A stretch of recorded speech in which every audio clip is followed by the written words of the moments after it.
L'élaboration d'une stratégie nationale de la réconciliation, l'institutionnalisation de la Semaine nationale de la réconciliation, la tenue du comité de suivi du défunt accord à Kidal sont entre autres acquis majeurs du ministère en charge de la réconciliation durant les 3 ans de transition du colonel Assimi Goïta. Ce ministère a travaillé d'arrache-pied pour unir les Maliens. Dans cette édition, il sera également question de la célébration de la 16e édition de la Journée mondiale de lutte contre la drépanocytose. Cette année, l'accent est mis sur le dépistage néonatal, un espoir pour l'amélioration de la qualité de vie des drépanocytaires. Merci d'avoir choisi ORTM 1 pour vous informer. Bonjour à tous et bienvenue dans ce 13h. Nous ouvrons ce journal avec un gros plan sur les activités du ministère de la Réconciliation, de la Paix et la Cohésion nationale, un département qui a changé d'appellation après la décision des autorités de la transition de mettre fin à l'accord pour la paix et la réconciliation issu du processus d'Alger en janvier dernier. C'est à l'occasion de l'entroi de l'investiture du président de la transition, le colonel Assimi Goïta, l'élaboration d'une stratégie nationale de réconciliation, l'institutionnalisation de la Semaine nationale de la réconciliation, la tenue du comité de suivi du défunt accord à Kidal sont entre autres acquis majeurs de ce ministère qui était également impliqué dans l'organisation du dialogue intermalien pour la paix et la réconciliation, une initiative présidentielle dont l'objectif est de permettre aux Maliens de s'approprier le processus de paix. Plus de détails avec Siaka Konaté et Abdraman Doka Traoré. Le retour de la paix et de la stabilité au Mali est l'une des priorités des autorités de la transition, d'où la création d'un département dédié à cela. C'est une première. Le changement proprement dit a commencé quand le colonel Assimi Goïta a pris la présidence de la transition le 7 juin 2021.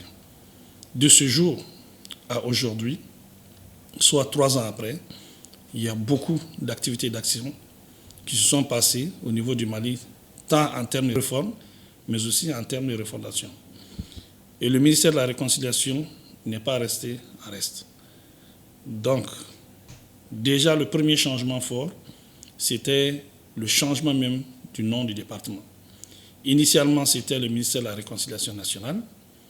Avec ce changement, c'est devenu le ministère de la Réconciliation, de la Paix, de la Cohésion nationale, chargé de l'accord pour la paix et la réconciliation issu du processus d'Alger. Donc déjà, le décor était planché avec une initiative forte, avec une volonté forte de montrer au peuple, à la communauté internationale, quel est l'attachement de ce pays à la paix, puisque c'était la première fois qu'on parlait de paix au sein des départements, et aussi quel est l'attachement pour trouver la solution à l'épineuse problématique du Nord dans le cadre de l'accord. Et c'était la première fois aussi qu'on désignait clairement un département qui devait prendre en charge l'accord. Dans le passé, ça n'a jamais été fait. Le département a à son actif l'élaboration d'une stratégie nationale de la réconciliation assortie d'un plan d'action, l'institutionnalisation de la Semaine de la réconciliation organisée du 15 au 21 septembre de chaque année. Autre acquis, la tenue à Kidal du comité de suivi du défunt accord issu du processus d'Alger. C'était la première fois que nous avons pu organiser un comité de suivi de l'accord qu'on appelle communément CSA au niveau de la région de Kidal, au niveau de la région de Kay et beaucoup d'autres à Bamako. Vous vous souvenez que avant l'avènement de la transition, il était très difficile pour les membres du gouvernement de se rendre à Kidal. Et chaque fois que les membres du gouvernement devaient se rendre à Kidal, c'était de trouver des accords avec les mouvements signataires. Avec l'avènement de la transition, la mise en place du cadre de concertation intermalien et surtout le fait qu'on ait donné des places aux mouvements signataires au sein du gouvernement, ça nous a permis de se rapprocher et ça nous a permis de se déplacer dans la région de Kidal pour s'enquérir des réalités et voir réellement comment ça se passe et voir quelle est la situation des populations et qu'est-ce que l'État peut faire pour le bénéfice des populations dans la situation actuelle. Concernant la relance du processus de paix, le cadre de concertation intermalien a permis au gouvernement et aux mouvements signataires d'accorder leur violon sur l'intégration de 26 000 ex-combattants. Mais les deux parties ont eu des divergences de vues sur la mise en œuvre de certaines dispositions, notamment celles qui ne respectaient pas les principes d'intégrité, de souveraineté et de laïcité du Mali. Donc le problème qu'on a eu dans le processus de mise en œuvre de l'accord, c'est vraiment le fait que le gouvernement, de façon systématique, a refusé la mise en œuvre de toute disposition qui donnait des germes de séparatisme et autre chose. Donc c'est à partir de là que nous avons compris que les mouvements signataires tels que la CEMA, la coordination des mouvements des Awad, n'étaient pas forcément dans une dynamique d'État unitaire. Parce que s'ils étaient dans cette dynamique, il y a certaines dispositions qui n'étaient même pas précisées clairement dans l'accord. C'est leur interprétation qui a fait qu'on puisse avoir des difficultés. Ce qui fait qu'à partir de là, ils ont commencé à poser des actes pour mettre le processus en retard et accuser le gouvernement de mauvaise volonté, alors qu'en réalité, le processus n'était tout simplement pas en train de partir en leur faveur. C'est dans ce contexte que le département a dénoncé publiquement les agissements, l'impartialité de comportement du chef de file, qui est l'Algérie, à travers une lettre qui a été adressée au ministre des Affaires étrangères algérien. Aussi, un autre acte fort du processus, c'est quand les mouvements signataires ont suspendu leur participation dans le processus de mise en œuvre de l'accord, et dans la foulée, le gouvernement aussi a suspendu le paiement des indemnités et des primes. Et résultat, les autorités de la transition ont mis fin le 25 janvier 2024 à l'accord issu du processus d'Alger et à l'initiative du président de la transition, colonel Assimi Goïta. Il a été organisé le dialogue intermalien pour la paix et la réconciliation. C'est là pour permettre aux Maliens de s'approprier le processus de paix, donc trouver des solutions maliennes aux problèmes maliens. Avec la fin de l'accord, l'urgence de tenir le dialogue intermalien était là. Parce que le dialogue intermalien se veut comme une prise nationale de l'accord, mais aussi une prise en compte des difficultés et incompréhensions issues de l'accord. C'est ainsi que le dialogue a été tenu, avec une forte implication du ministère de la Réconciliation. Bien sûr, ça a été piloté avec un comité de pilotage, rattaché lui-même à la présidence, avec un résultat incroyable. Un certain nombre de recommandations en sont sorties.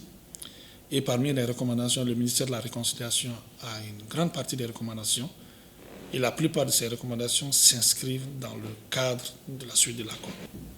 Sur instruction du président de la transition, un plan d'action qui a été proposé au niveau du gouvernement par le ministère de la Réconciliation.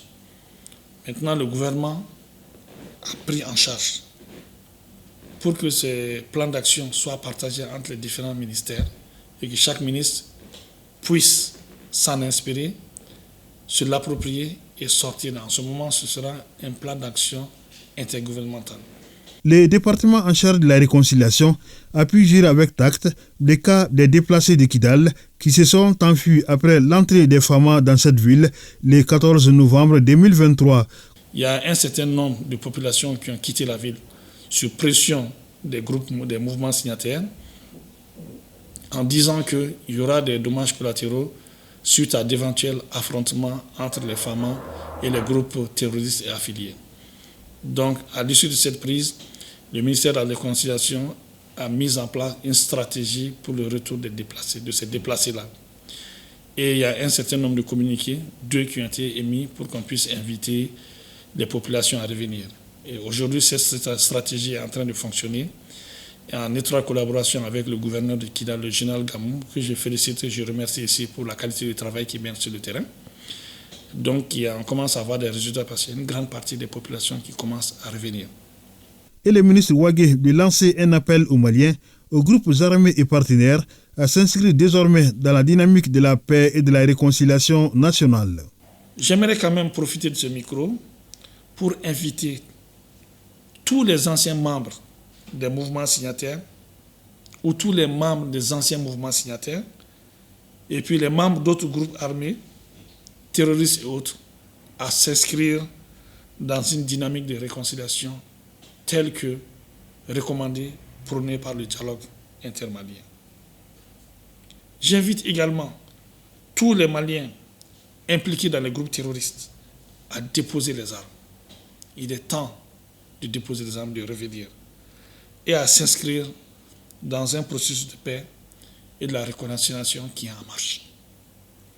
Pour cela, j'invite tous les Maliens et toutes les Maliennes à construire, à promouvoir la paix, et surtout ceux-là qui ont des parents, des amis, des connaissances qui sont au sein de ces groupes de se désolidariser, de se dissocier, de déposer les armes et de rapprocher les structures de l'État, surtout les structures de la réconciliation qui sont un peu partout sur le terrain, pour s'inscrire dans un processus de désarmement et dans un processus de réconciliation nationale.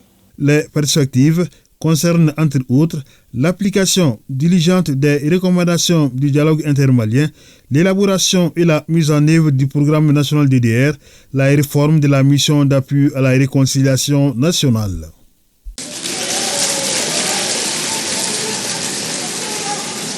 Le président du Haut Conseil des collectivités a reçu hier le rapport 2023 du comité de suivi et évaluation de la mise en œuvre des recommandations des Assises nationales de la refondation. Un rapport qui souligne les avancées dans l'exécution des recommandations des Assises nationales de la refondation, les chantiers qui restent à exécuter et les perspectives. Le président du Haut Conseil des collectivités s'est réjoui de la qualité du travail abattu et a encouragé le comité de suivi et évaluation à continuer dans cette dynamique. On en sait plus avec Bemba Sivi. Remise du rapport 2023 du CNCR-ANR au président du Haut Conseil des collectivités. Un moment plein de symboles quand on sait que les ANR recommandent la suppression du Haut Conseil des collectivités. Les assises nationales ont été rurales. Les concepts qui soutiennent cet élan ont été exprimés à travers des volontés de voir doter un jour notre pays d'un code rural et des agropoles pour permettre aux paysans de créer des exploitations communautaires. Nous souhaitons à ceux ou celles d'entre vous qui auront mérité le suffrage de leurs concitoyens de poser les premiers jalons de ces réformes agricoles et institutionnelles dans l'agora du futur Sénat qui vous attend. Le Sénat est l'une des recommandations des ANR. Les hôtes du jour ont également présenté les grandes lignes du rapport 2023 qui indique que sur 55 recommandations prioritaires, 20 ont été totalement réalisées et 33 en cours de réalisation. 2 restent à réaliser. En ce qui concerne les 153 actions prioritaires complémentaires, 10 ont été réalisées et 110 en cours de réalisation. 33 n'ont pas encore commencé. Pour les 309 recommandations non prioritaires, 19 ont été réalisées et 121 en cours de réalisation. 169 n'ont pas encore eu un début de réalisation. Les recommandations des ANR sont très importantes pour nous, puisque la refondation est une option prise par le peuple malien et donc s'impose à toutes les institutions de la République et la nôtre y participe avec un grand intérêt pour réaliser ces recommandations. En perspective, en plus de la restitution auprès des institutions de la République, les membres du comité de suivi et évaluation prévoient une campagne d'information et des missions à l'intérieur et à l'extérieur du pays pour partager le contenu du rapport. Ils prévoient également la prise en compte du suivi et évaluation des conclusions du dialogue intermalien et des états généraux de l'éducation. Je vous l'annonçais dans les titres, le Mali, à l'instar des autres pays du monde, a célébré la 16e édition de la Journée mondiale de lutte contre la drépanocytose. Chaque année, plus de 11 000 bébés naissent au Mali avec la drépanocytose. Cette année, l'accent est mis sur le dépistage néonatal, un espoir pour l'amélioration de la qualité de vie des drépanocytaires. Ce thème mondial appelle tous les acteurs à assurer leur rôle dans la prise en charge de l'enfant depuis sa naissance. On fait le point avec Koumba Sissi. Au Mali, on enregistre 714 000 naissances par an. Parmi ce nombre, plus de 11 000 bébés viennent au monde avec la drépanocytose. Comment repérer cette maladie héréditaire au Mali et dans les restes du monde? Les regards de la communauté internationale se sont tournés vers le dépistage néonatal, un espoir pour l'amélioration de la qualité de vie des drépanocytaires. La drépanocytose étant une maladie incurable, l'alternative la plus indiquée à ce jour consiste à détecter très précocement les malades afin de les inscrire dans un programme de suivi régulier, d'où l'intérêt de ce dépistage néonatal. Nous avons aujourd'hui le centre la possibilité de mettre à disposition de nos malades une molécule très importante en matière de prise en charge des complications drépanocytaires. Cette molécule, c'est l'hydroxyurée. Très peu de pays sont capables de mettre cette molécule à disposition de leurs malades Et le Mali, grâce à l'appui du gouvernement et de nos partenaires, nous avons réussi à mettre cette molécule, ce médicament, gratuitement à la disposition des malades. Et c'est le seul médicament aujourd'hui qui permet de soulager et de donner un confort de vie aux drépanocytaires. Le nombre de drépanocytaires augmente chaque année. À la date d'aujourd'hui, le CRLD a recensé plus de 17 500 patients. La drépanocytose est une source d'hospitalisation et d'absentéisme scolaire à cause des crises douloureuses. Véritable problème de santé publique à dimension médicale, humaine et sociale, la drépanocytose est donc reconnue comme telle par les instances internationales. À ce titre, elle nécessite la mise en œuvre des stratégies de prévention et de prise en charge spécifiques et durables. La Fondation Orange, l'un des partenaires clés du Centre de recherche et de lutte contre la drépanocytose, a offert un lot de médicaments d'une valeur de 5 millions de francs CFA pour appuyer le centre. La Fondation Orange Mali est en partenariat avec le CRLD et l'Association malienne de lutte contre la drépanocytose depuis plus d'une dizaine d'années. Donc chaque année, nous appuyons le centre à travers des dons de médicaments pour soulager un peu les patients drépanocytaires. Les laboratoires d'analyse et de recherche, les salles d'hospitalisation sont quelques unités visitées par les participants en cette journée mondiale de lutte contre la drépanocytose au CRLD. Les travaux du Hajj 2024 s'achèvent. Les pèlerins s'apprêtent à faire les derniers rituels. Ils concernent notamment les 7 tours de la Kaaba et autant de tours entre Safa et Marwa. Des précisions avec nos envoyés spéciaux, nous Sissoko, Brahima Koulibaly et Ousmane Traoré. Le Tawaf ul-Ifada ou le Tawaf après Arafat a été accompli par les pèlerins maliens dès leur retour de Mina. Ce tawaf consiste pour le pèlerin à faire les 7 tours de la Kaaba et 7 autres tours entre Safa et Marwa.